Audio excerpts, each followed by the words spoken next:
Mga tips sa pagsisimula ng sariling negosyo. Nag-iisip na magsimula ng sariling negosyo? Narito ang ilang mahalagang tips. Paggawa ng business plan, pagkuha ng pondo, pagmamarket ng iyong produkto, palakasin ang iyong online presence, paramihin ang visibility ng iyong brand gamit ang mga estratehiya sa social media.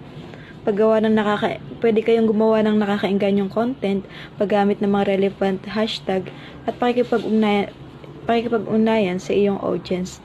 Pwede niyong gamitin yung hashtag na social media marketing o hashtag digital marketing.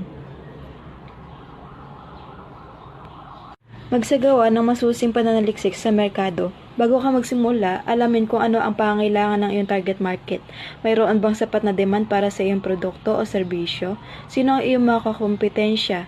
Ano ang kanilang mga lakas at kahinaan? Ang pag-unawa sa merkado ay susi sa pagbuo ng isang matagumpay na negosyo. Pangalawa, bumuo ng matibay na plano sa pananalapi. Kalkulahin ang lahat ng iyong mga gastos mula sa pagbili ng mga kagamitan hanggang sa marketing at operasyon. Magkaroon ng emergency fund para sa mga hindi inaasahang pangyayari. Alamin kung paano mo mapapanatili ang iyong negosyo sa pananalapi.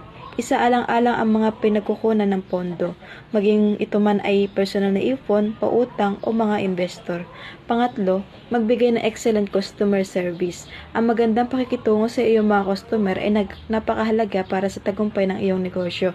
Sikaping mapanatili ang customer loyalty sa pamamagitan ng pagbibigay ng dekalidad na produkto o serbisyo at mabilis na pagtugon sa kanilang mga pangailangan.